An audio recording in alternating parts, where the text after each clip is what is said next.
Hi, I'm Jeff with Ovation. In this video, we're going to talk about setting up, starting, and reviewing a conversation. When you first launch Ovation and sign in, you're going to see this main menu in front of you. On the left-hand side are Ovation's three main modes. And today we're going to talk about conversation. So go ahead and click on that. And then it's going to ask you what venue you want to deliver your conversation in. Ovation has 7 of them. And in this video, I'm going to take us to the Mountain Lodge. So we'll go there and give that a moment to load.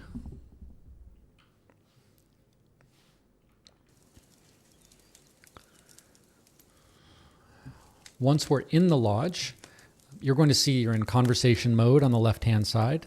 Just so you know, you can click that again to change your mode to something else, but we'll stay in conversation for now. You can start it now, or you can set it up. And then on the right-hand side are some quick setup settings for that. We're going to go into the full setup menu, and we're in the conversation tab here. And on the right-hand side, you're going to see the primary settings for conversation. This is going to influence what these conversation AI participants say, how they act, what they find important, all of that stuff. So first up is the type of conversation. So this is a very important setting, and there's numerous options here. So for example, I could just engage in banter with these AI people here in front of me. I could have a brainstorm session with them, just a casual exchange. I could practice a deposition, first date, a friendly or a heated debate. We could, for example, do a mock performance review. We can role play. I can tell the AI who it's going to play, and then I'll play a different person, and then we can go through that role play process. So there's a bunch of different options in here. And in this one, I'm going to just choose heated debate. Below that is a setting called participants. Now, this is where you're going to determine who you're speaking to. Are these your friends? Are they high school students? Are they parents? Are they lawyers? Right. So you can think of this as sort of a group persona, maybe the profession or the relationship that these people have to you in this conversation. So there's a long list of them. And in this case, I'm just going to leave it as friends. Next down is topic. So this is optional. You can just begin your conversation and start speaking, and the AI is going to infer the topic from what you talk about. But if you wanted to establish the topic ahead of time, you could do that here. You would just click into this field, and you could type that into this topic here, and then select this to accept it.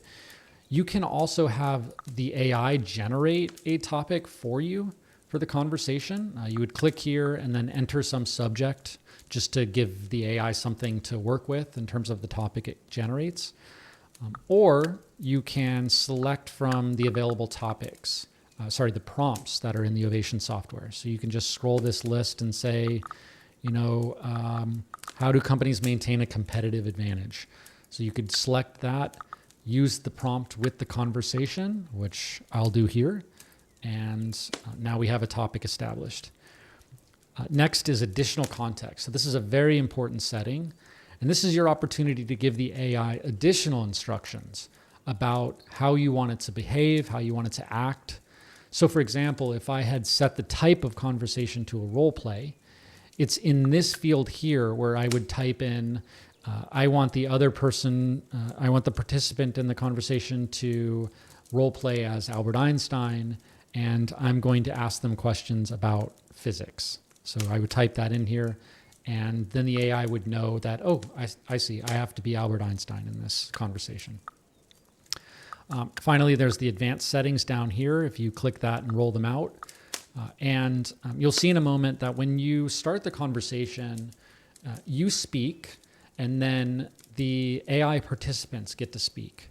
And so they can speak a minimum of 2 times in this case before it then comes back to you and it's your turn to speak again. Or they could speak up to 3 times before it's your turn. So you have control over this. Maybe you want to just set this to 1 and you speak, they speak, you speak, maybe a different person speaks, you speak, or you can set it to whatever you want. It's entirely up to you. All right, so with that all done, I'm going to now start my heated debate about how companies can maintain a competitive advantage. So I'm going to click Start Conversation. It's going to ask me, do I want to speak first or do I want to let them speak first? And I'll listen. So let's let them chat first. So here we go.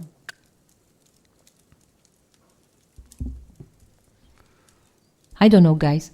I keep hearing all this talk about innovation being the key, but come on, how many truly new ideas are left? It's not like companies can just innovate their way to an advantage forever. Yeah, but innovation doesn't just mean creating something new. It's also about improving what's already there. Like, think about Tesla. They didn't invent the car, but they did push the electric vehicle market forward. But isn't that just it? If you're not innovating, you're like stagnating, right? I mean, look at Blockbuster. Yeah, they didn't keep up with the digital age, and Netflix just swooped in. I guess, from your perspective, do you think focusing on understanding customer needs could be a better way to maintain a competitive advantage, rather than just churning out innovations for the sake of it? Yeah, I think that's a great point. It's not just technology that's innovation. It's how you handle customer service. It's how you have it's your brand, how you make yourself available to the public. So there's all sorts of ways to innovate rather than just maybe coming up with some new feature in your product. Okay, so I send that response back to them. And then they're going to continue the conversation. Hey, before we dive back into this heated debate, how about we take a quick break? It's getting super intense, and I think a breather might help us clear our heads. What do you guys think? This guy's a little flustered. A break might be good, but honestly, I'm still stuck on the idea that customer understanding and innovation aren't mutually exclusive.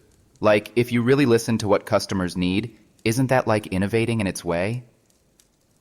And to your point, if companies could just nail those customer interactions, maybe that's the innovation they need, not some fancy gadget, but genuine connection.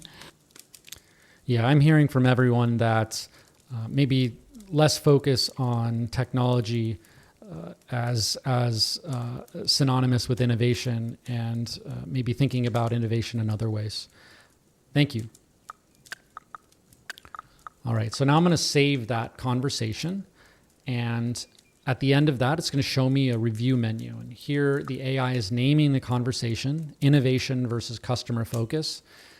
You can change this name if the AI didn't nail it, if it didn't get it right, but that's what it came up with here. I have a full transcript of everything everyone in this conversation said, so the AI participants as well as me. My username is training in this case. And then on the right-hand side, you see our radar chart, also called our factor graph.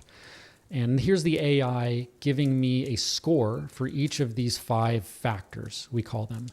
The further out the blue is on this pentagon, the better you did. But I'm going to click on View Report. And this is going to show me the AI's justification for why I got that score on the factor graph here. And so in the case of empathy, training, which is my username here, showed a good level of empathy by acknowledging the points made by others and emphasizing that innovation isn't limited to technology, but extends to brand and customer service, etc. I'll let you read that. But it provides that feedback for all of these 5 factors here.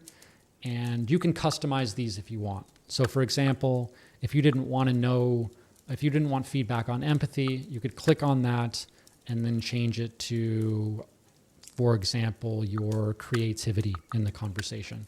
And then you'd come back out here and you'd just regenerate this to get the AI's thoughts on your creativity. So you can do this after the conversation finished, and you can continue to get new feedback on your previous performance. On the quotes tab here at the top, here's where the AI is going to take some quote, something from what you said during the conversation, and provide targeted feedback about just those words. So rather than factors where it's the entire conversation and it's giving you its feedback based on the factor or the label, in this case, it's directly giving feedback to specific words that you said in that conversation. And then tips. These are quick recommendations or tips on how to perform better the next time you give a conversation with a similar topic. And then finally, your analytics. So you can go in here and see information about your speaking rate, how quickly you spoke during each of your contributions to the conversation, which filler words you said. In my case, I said just twice, yeah, twice, so once. I didn't speak for very long, so I had 8.1 filler words per minute. And there's more, whether I used pauses or not, which I didn't, whether I avoided monotony, repetition, or stuttering. And so all of this information in the report menu here is available on our website. If you sign in with your account, all of this is available for you to read, review, and download from our website. All right, so just as a recap, as I go back out to the main menu here, you can really engage in conversations of all types. So there's the preset types that we have here, but don't be limited by these. You can, for example, select role play here, and you can come up with numerous ways that the AI can role play with you in these scenarios. So that's it for this video. See you in the next one.